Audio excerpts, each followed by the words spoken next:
The following program is rated TV MAL. It contains strong language and is intended only for mature audiences. Hello everyone and welcome to PRINCIPETV.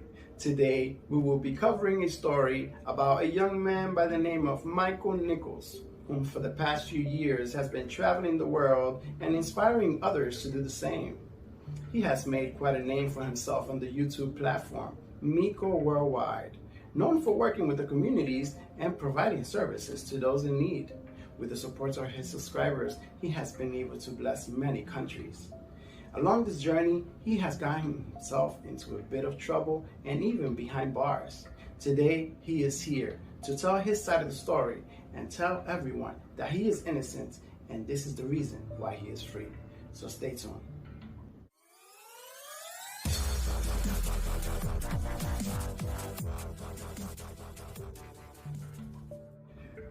Okay everyone, we're here, and without further ado, let's welcome the man himself, Miko Worldwide. Miko, how are you? PRINCIPETV, thank you so much for the opportunity to be here with you. I'm doing well this morning. Thank you. Well, thank you for being with us, Miko. I really appreciate you doing this because, as you already know, this is something that all of the subscribers that follow you are looking forward to. We are aware that you have been bringing to us all your side of the story with your attorneys, and that's great, and we really appreciate that. It is very good for us to hear from the legal side, and now everyone is going to get to hear from the subscriber side. I myself, I am a follower. I've been subscribed to your channel for many years, although recently I've been checking out some of your other previous videos that I did not know about. You've been to other countries that really made an impression on me because I want to go to these countries like Thailand. Yes. And I heard in this previous interview with your attorney, you also spoke about wanting to go to Puerto Rico and Africa. Is this so? Yes, that's accurate. So I've been blessed with the opportunity to travel a bit throughout the world. I did go to Thailand. I had an amazing time and experience there. I've also traveled to Cambodia, Vietnam, and some other countries in Southwest Asia, as well as Europe, and of course here in the States. And so I've been to one country in Africa, Morocco, and it was a decent experience. However, I would love to explore a little bit more into sub-Saharan Africa, places like Congo, as well as South Africa. That's amazing. That's amazing. You definitely inspire others to travel. I got to give you that. And I see that you have so much fun doing this. One of the reasons why I started following you is because you visited my hometown, the Dominican Republic, and I was touched, I was moved by all what you were able to bring to us all. I am from the United States, and I'm sure there are many other subscribers from different parts of the world that don't have the opportunity that you have to go to these places. However, I do understand that in these trips that you've been taking, you've gotten yourself into a bit of trouble. Today, we want to cover some of those things, and we want to hear from you, once again, from the perspective of the subscribers, those that has donated, not necessarily to you, but to those people that you are helping, because that's the understanding and why you project to us all, that when we send our donations, they are definitely going to those people that we're sending, because we know that they need the help. Okay, sounds good. So, and I just want to clarify one thing. In most of the countries that I've traveled to, it's been a trouble-free experience. There has been some experience in the Dominican Republic, and of course the one experience in Colombia. And so I've just been blessed with the opportunity to have a pretty nice trouble-free travel experience overall. Glad to hear, Miko. Glad to hear. So let's get into it, because I'm sure this is what we all want to know. Okay, let's do it. Hopefully, we'll be brief with this. All right, so I've got a lot of questions. It's just been so many questions, so I had to put them in order. Okay. So Hey guys, I hope you're enjoying this interview with Miko Worldwide. YouTube eventually will be giving me ads a minute long where I will be getting monetized. But I figure, hey, why not make ads where you can benefit from it and I can bless you? So today I want to share with you guys 5 easy steps so you can get to 1,000 subscribers and 4,000 watch hours. Or maybe you already have 1,000, how about 2,000 or 5,000? Or this will work for you. But first you may want to ask me, Principe, do you have 1,000 subscribers? No, I don't. Well, let me explain myself. I have 2 other YouTube channels. I have a gospel channel where I share exclusively the Word of God, and then I have a family channel where I share contents with my family members only. And then this one here where I share contents with you guys, friends, and coworkers. I've never really had a need for subscribers like that until now. Why? Because I'm going to the Dominican Republic pretty soon. I want to be able to go live there, and I found out that I need at least 1,000 subscribers to do that. So guys, let's get to work. But first, let's get back to the interview. I'll give you those 5 easy steps after this, so stay tuned. A lot of questions. It's just been so many questions, so I had to put them in order. So if you do not feel comfortable answering these questions, let me know you don't feel comfortable. It's okay.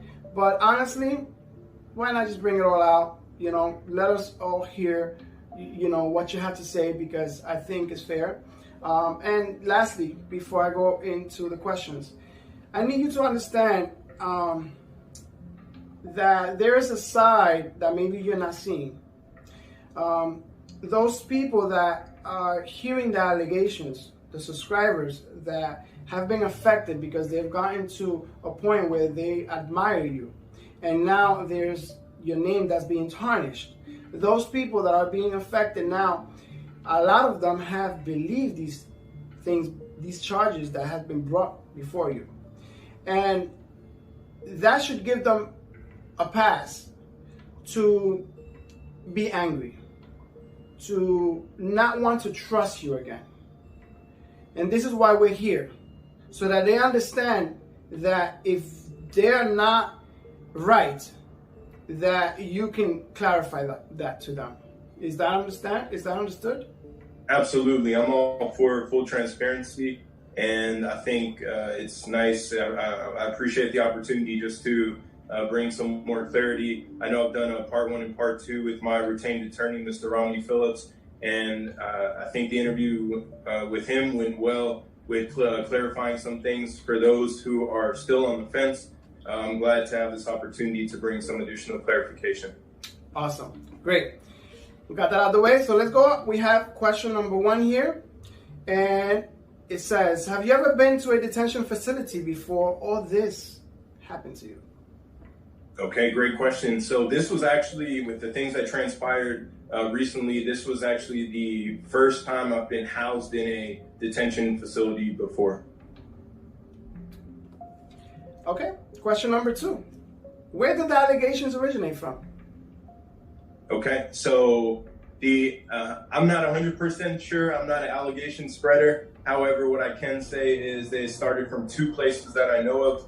One, initially from an individual in Sosua, Dominican Republic, who, you know, well, I'll dive into that a little bit further.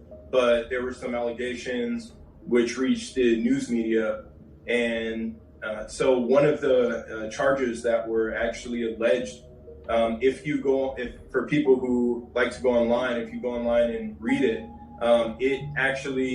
it says that it pertains to whether it is against an adult or a minor under the age of 10 years old. And so with this one specific individual in Sosua who does not like me, he spread the allegations that it was, everybody assumed the worst, right? That it was a minor under the age of 10. This was absolutely false. So it's not someone who is trying to say, oh, the courts found me not guilty. It's somebody saying that the courts, in no court of law in any country, any city, anywhere in the world has ever accused me of ever having any inappropriate act with any child whatsoever. And so, I understand it took me actually a few times to read it myself to really grasp and understand it. I missed the or part as well. So if everybody can go back and look at that, if you do not trust what I'm saying, go look for yourself. It says for an adult or a minor under 10. So I want to be clear that There was no allegations against any minor, any 10-year-old or anything of that nature. Yes, I'm glad that you went into details, because that's what I was looking for. I'm the type of person that I do not believe everything I read online, because if I do, I'm going to go crazy. A lot of the subscribers have been affected by this. I'm sure you lost a lot of subscriptions, a lot of people that has followed you because they are weak in that area. I'm one that I just don't believe everything I read online. I need to speak to the person himself, and I need to hear from that person, and that's why I'm glad you're here today. Okay. So let me ask you a personal question.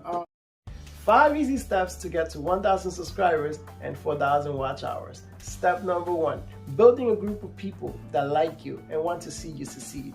Get yourself a circle of people that are always cheering for you, people that love you. It could be family members, friends, co-workers. Get yourself some business cards. How about this? Give them 5 business cards each with your YouTube channel on it. Ask them to share it with 5 people that they know, and ask them to subscribe. This will give you more chances to grow your channel. Step number 2, identify the common reason why you make videos and why other people would enjoy your videos. A lot of YouTubers out there make videos because they want subscribers, because they want to get paid, because they want fame. And eventually when they do these videos, they get burnt out. Why is that? Because they're not really passionate about it. So how about this? Enjoy what you do. Enjoy sharing your videos. When you make these contents, people will also enjoy it because they will see that you're putting your heart in it and that you are having fun. All this will give you more chances to increase your subscriptions. Let's get back to the interviews, and I'll give you the other steps later. Let me ask you a personal question. How did you hear, or let's say, how did you feel when you first heard all this allegation being brought before you and everything that was said on social media? How did you feel? Principe, I was absolutely distraught. I could not believe it. It's just something that I could never, knowing the person that I am, I would never do anything like this. The people who know me closely, they know that I would never do anything like this. And so once I saw the false allegations that were being spread about me, it just, when a lie is told so many times, and I didn't have the opportunity to speak up at the time, it's just, I'm so glad that as of recent I was able to clear most of that up. And, it was just very disheartening. And it's something that I would never do. I don't condone. And as human beings, we need to respect each other, and we need to do the right thing and live a good, honest, holistic lifestyle. The reason I asked this question is because I do know that there are a lot of people out there that has been falsely accused, and they do time, and it will be years until they're free, and that's not right. That's not right. Correct. And I'm really glad that you actually mentioned that, because in my time of detention, there were a few people in there that just, it didn't seem like that they were a bad person per se. And there are some people that hold their innocence in there. And we all hear, all it takes is one cell phone, go on YouTube, type in man exonerated after 30 years, or man exonerated after 20 years. And here in the United States, it's a system that I think the criminal justice system as a whole is a failing system. And I'm all for, if somebody does commit a crime, how can we rehabilitate and make this person better? How can we rehabilitate them to come out of this detention, or come out of jail or prison, and for them to be a better, more productive member of society? And currently the system in the United States is meant to make as much money as possible, just incarcerate people, the taxpayers pay for it, and when they come out of their prison sentence, they are just a worse person than when they went in. You really have to just be so focused and just, if you want to come out of that a better person. And so when we look at some systems like in Germany or Sweden or, certain European countries, the system is really designed to help people, rehabilitate people, and make them come out and be better citizens for the country. And so it's not all about just income, bringing in revenue. And so, it's just really unfortunate that there's tons of people who are innocent that are found not guilty 20, 30, 40 years later, and they get exonerated because of maybe DNA evidence or whatever. And so, I was fortunate enough to be able to retain an attorney to prove get around these allegations. However, many people are not. And so when somebody has a public defender, these public defender offices, they are bombarded with cases of people from low-income homes who are not able to hire or retain an attorney to prove their innocence.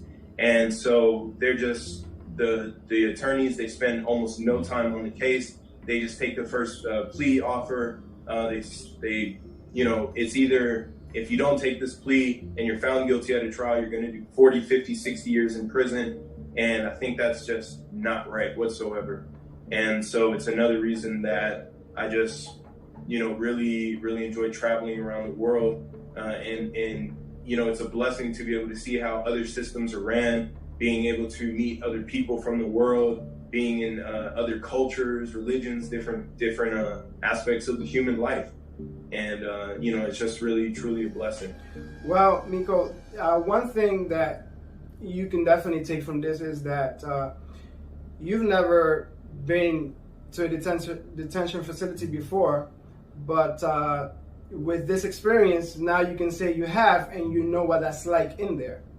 Absolutely. So you already had your experience, and maybe, you can talk about that world.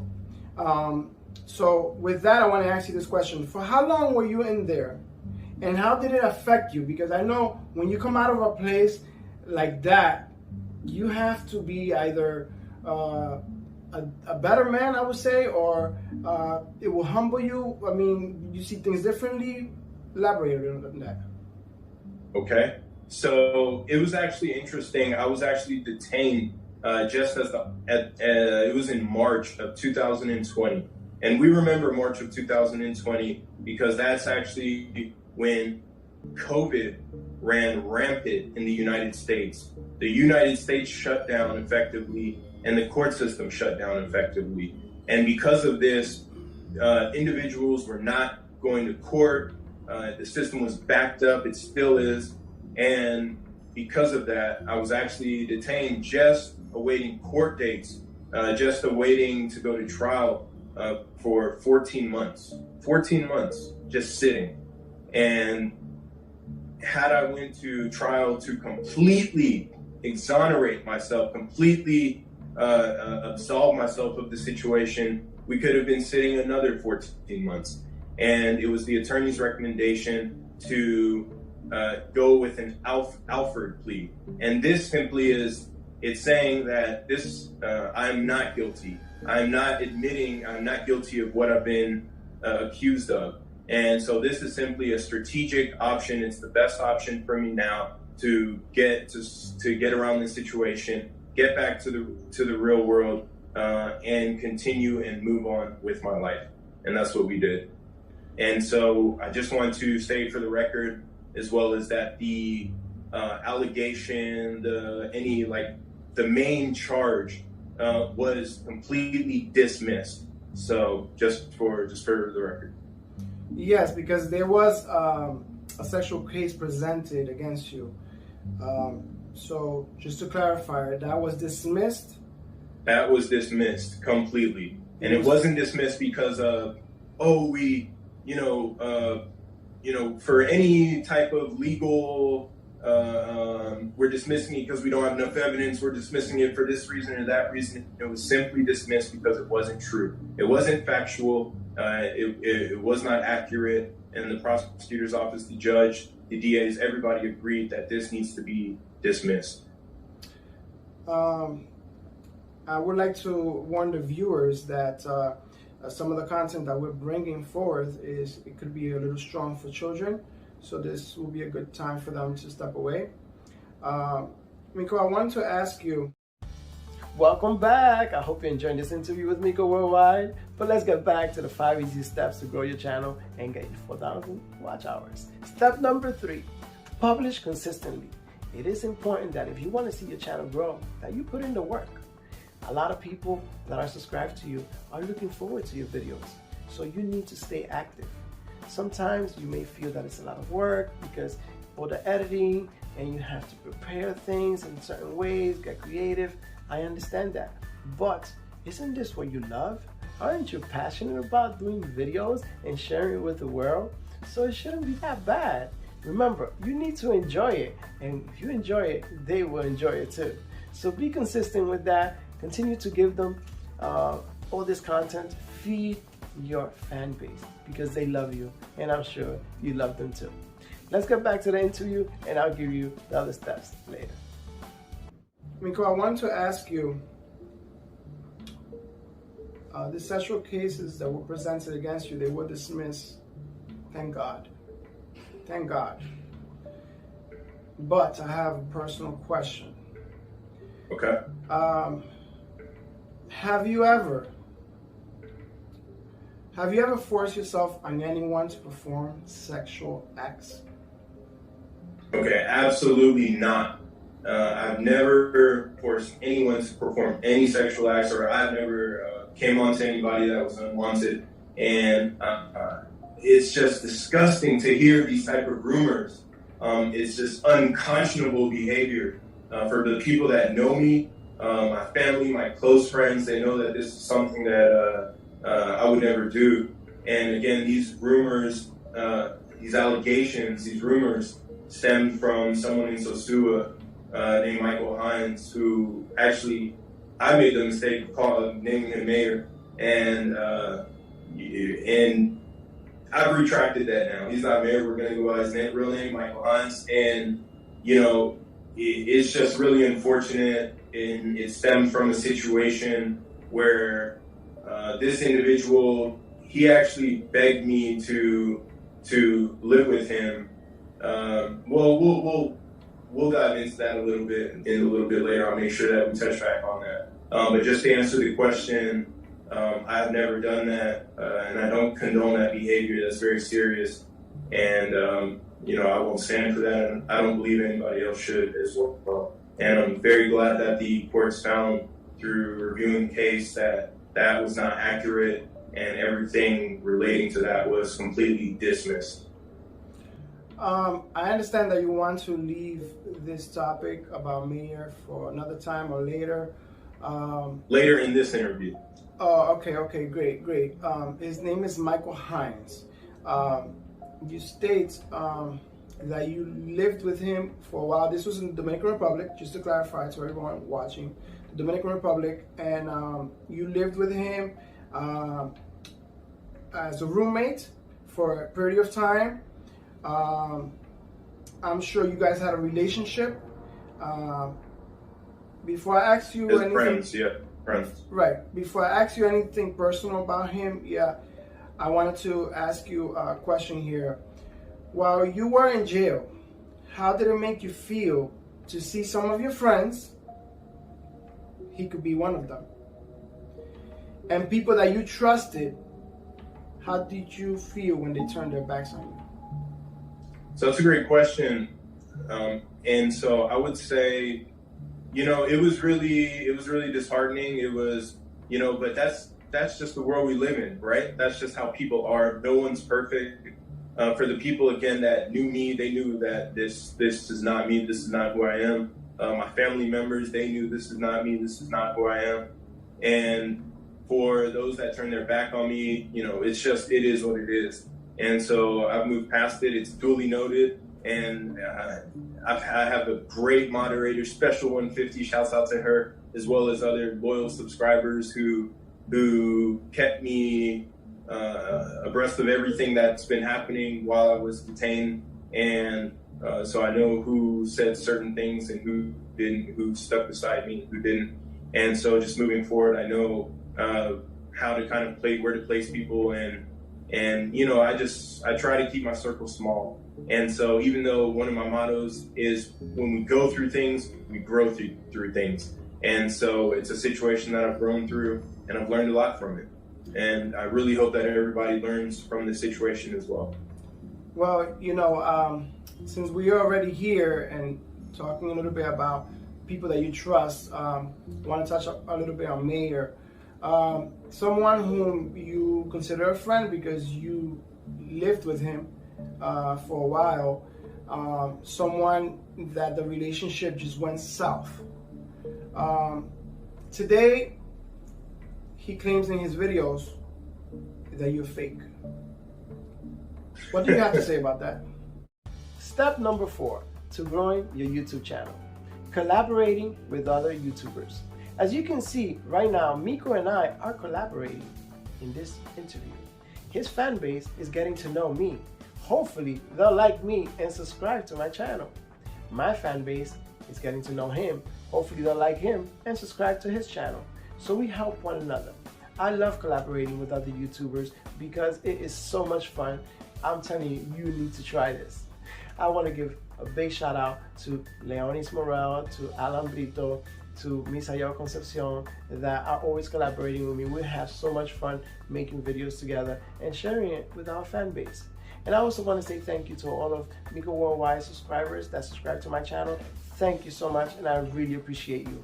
Now let's get back to the interview, and I'll get back to you later with the last step. He claims in his videos that you're fake. What do you have to say about that? So, excellent question. And you're getting some exclusive content today because I've actually never spoke about this individual before on my channel or any channel, because, you know, I just try to separate myself from that. But I do want to dive in. I think now it's on my heart to dive into that situation a little bit. And so I was actually on the main street, Pedro Plasante, in Sosua, Dominican Republic, when I ran into this individual named Michael Hines, or called Michael Hines. He goes by Mayor. And he recognized me from YouTube, and we started a conversation. I saw that he had a very eccentric personality. I said, hold on one second, let me go get my camera. I got my camera equipment, I came back, he was still waiting for me, and we started recording. There was no mention of any type of financial payment or anything like that. It was simply meeting somebody on a public street. We were gonna record some videos. He was happy to be in the vlogs, and that was that. So through that, we formed some, you know, just kind of like a brief friendship. And I would sometimes go over to his house. Sometimes we would meet publicly. And through that situation, one time, I know he was like high out of his mind, and he was just like begging me to live with him. He said, you know, please, you can stay here. You don't have to pay rent. And so I didn't consider it until I was just like, you know, I only have a certain amount of savings. I really am trying to my best. You know, I was in Germany, and I was like, wow, I really want to try this YouTube thing. And so I was in the States. I worked I was working 3 jobs. I saved up a certain amount of money, and I said, I'm going to risk it all on being a vlogger, a YouTuber. And I wouldn't go back.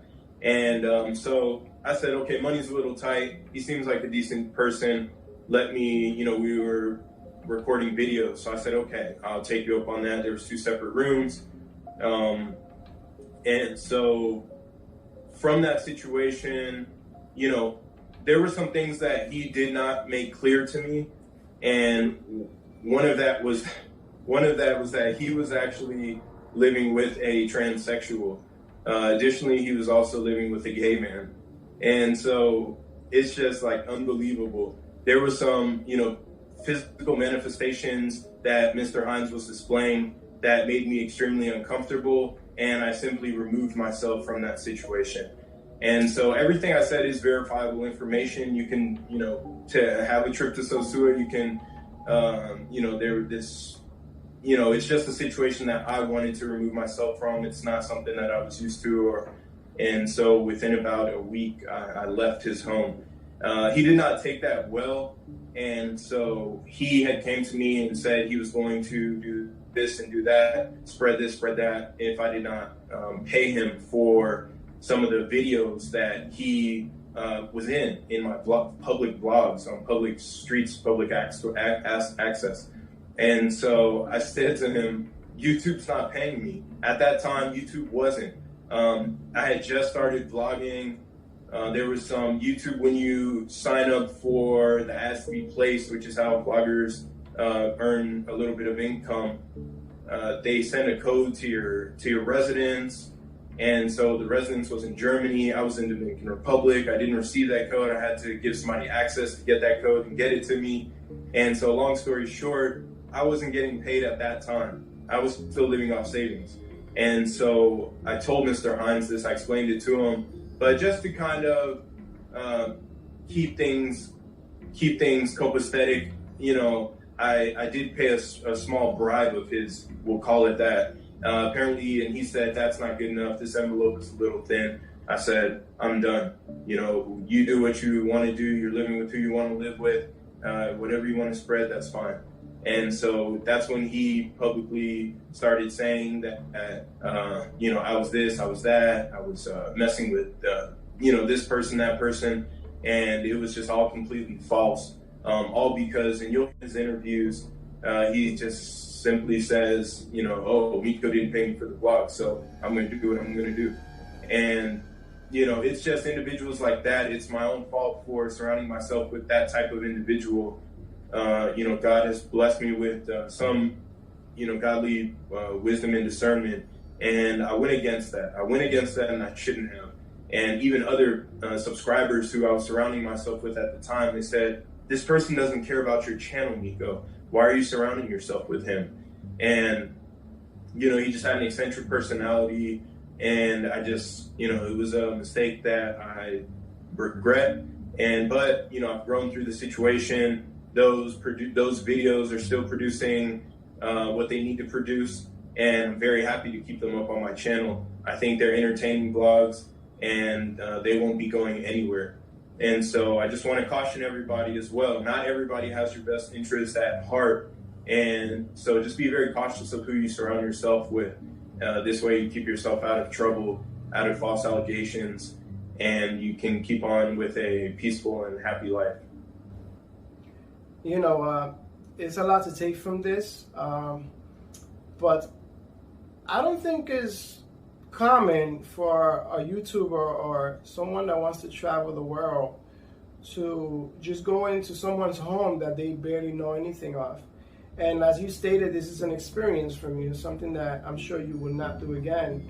And I'm sure we will all learn from this. If anyone wants to experiment with such thing, well, good luck to them. Right. Because if this doesn't teach you something, then I don't know what will. Correct. And like I said, it's just not common, Miko. And to be honest with you, I don't know anyone that would just go to anyone's home and just, you know, be a roommate to them without knowing what are their habits or their lifestyle. And I understand that you're traveling and you don't have a lot of income, and you probably did that because it was convenient at the time. And probably you enjoy his personality because, you know, he does have his followers, and, you know, he has some contents that people like watching because they like the places that he goes to, or, you know, some of the things that he brings to the audiences. But when you go behind closed doors and you see the things that you have expressed that you saw, that is a different story. So, absolutely. And I just want to say too, normally it isn't common to do this. It wasn't common for me. However, after traveling through like Southeast Asia and seeing several like other vloggers, their videos, I just, you know, there's actually websites like couchsurfing.com where it's actually people, you know, you're able to stay, either somebody has an extra bedroom, a spare bedroom, or literally a couch, and for people to come and to stay on free for a night or 2 nights or 3 nights. And so it's become more commonplace in the young like travel world. And so it's like, I was like, okay, well, let's try it. You know, I didn't link up with him through that website or anything like that, but it is, you know, it's actually a good website, Couchsurfing. But, you know, with this experience, it's something that I probably would I will steer away from moving forward. Glad to hear that. Glad to hear that. And you've given us quite a scare. You're still here. Thank you so much for continuing to watch. Let's get back to the 5 easy steps to growing your channel. Step number 5. This one is in the Bible, Matthew 6:33. Seek first the kingdom of God and his righteousness, and everything else will be added on. What does that mean? That means that God has a business in which he wants you to be part of. He wants you to get involved. And he wants to use you as an instrument to bless the world. You see, God wants to make disciples so that he can send them out and be a blessing to the world. You and I can be those instruments. You and I are those disciples that he wants to send out. So in order for us to be able to be used by him, we need to seek his kingdom. We need to read the scriptures. We need to give our lives to the Lord and ask him to make us into that instrument that he wants to use. So go ahead, seek first the kingdom of God and his righteousness, and then everything else, he will add it on. Well guys, these are the 5 easy steps to growing your channel. I hope you will implement them. I know I want to do that because I want to go live in the Dominican Republic pretty soon. So stay tuned because that's coming up. For now, let's get back to the conclusion of this interview. Quite a scare, the viewers. When you go into these neighborhoods like Capotillo, La 42 de Capotillo, I gotta tell you that when you were walking those towns, those hoods, my heart was pumping. I was like afraid for you. I was praying because I was like, this guy's crazy. What moved you to do this? What pushed you to go there? Yeah, absolutely. And would you do it again? Like, yeah. So, and that goes again with being a genuine person. With this past individual that we were just speaking of saying I'm fake, that's absolutely false. So I genuinely care for others. I genuinely love to travel, and I genuinely like the content that I produce. In fact, I actually review my own content often.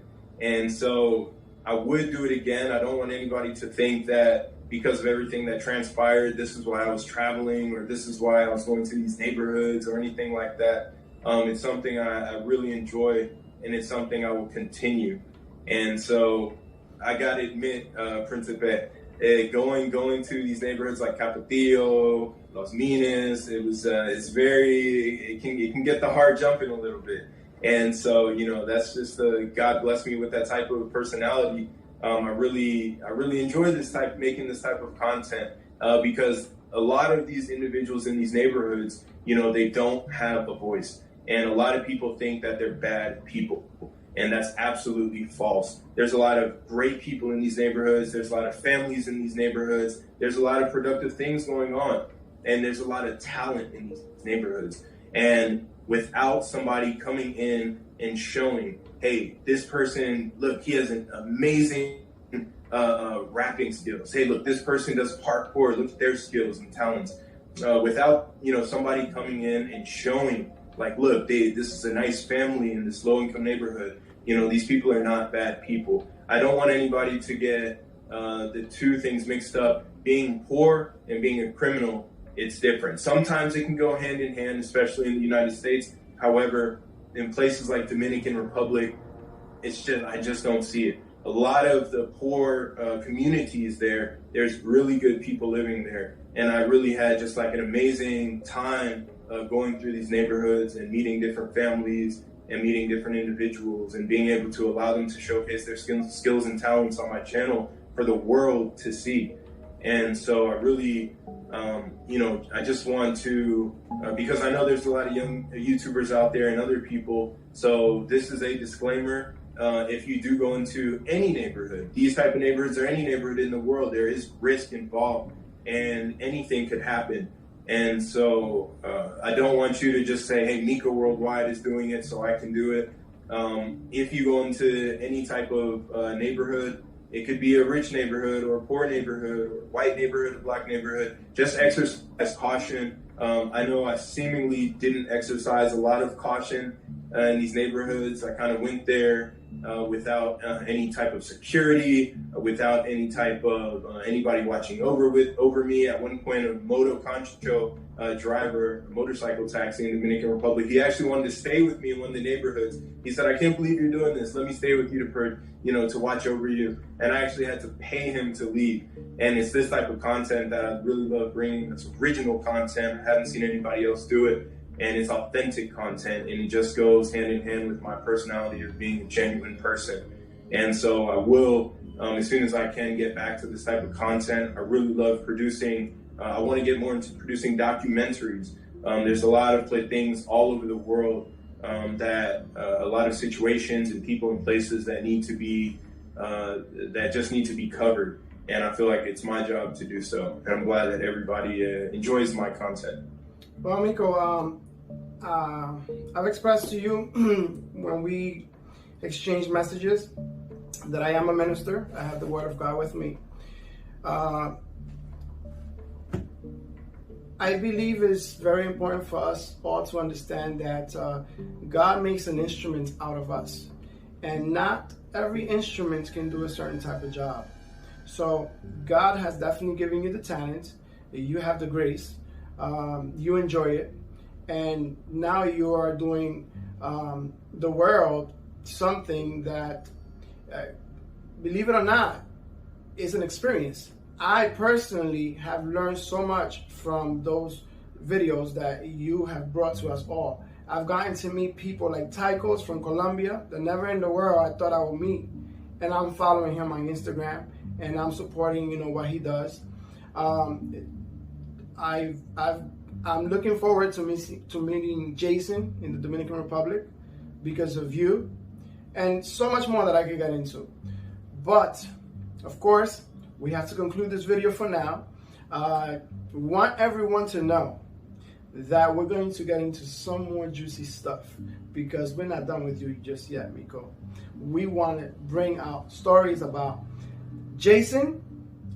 Everybody that's subscribed to you knows that Jason is dear to us. And even though we never met him in person, we want to see him succeed in life.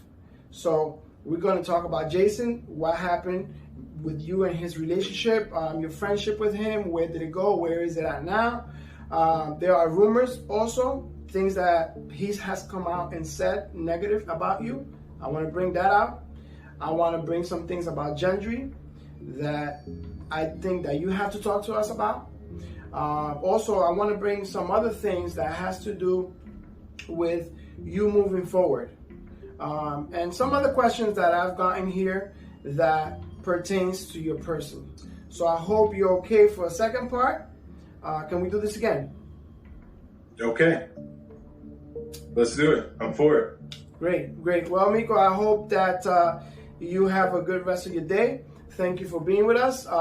And any last words? Yeah, so I just want to encourage everybody to, just be the best person that you can be. Be somebody that is you, where you show an example. You're an example for others, and others can learn from you and grow from you. And so I want to thank everybody, my subscribers of the Miko Worldwide channel. I encourage everybody to subscribe to PRINCIPETV's channel. I think you're doing an amazing job, sir. And those skits that you have, I think they're incredible. The Miko Worldwide skits. I appreciate you working with the young people and giving them the opportunity. And so I just want to say thank you to everybody, and just stay blessed, stay healthy, and keep doing what you do. Well, thank you, Miko, for being with us. Thank you for clarifying, giving us your take on this all. We're not done just yet, but for now, guys, make sure you subscribe to PRINCIPETV and Miko Worldwide, and we'll see you on the next video. Till next time. Did you get ready in the dark or something? 'Cause you look like a beautiful nightmare.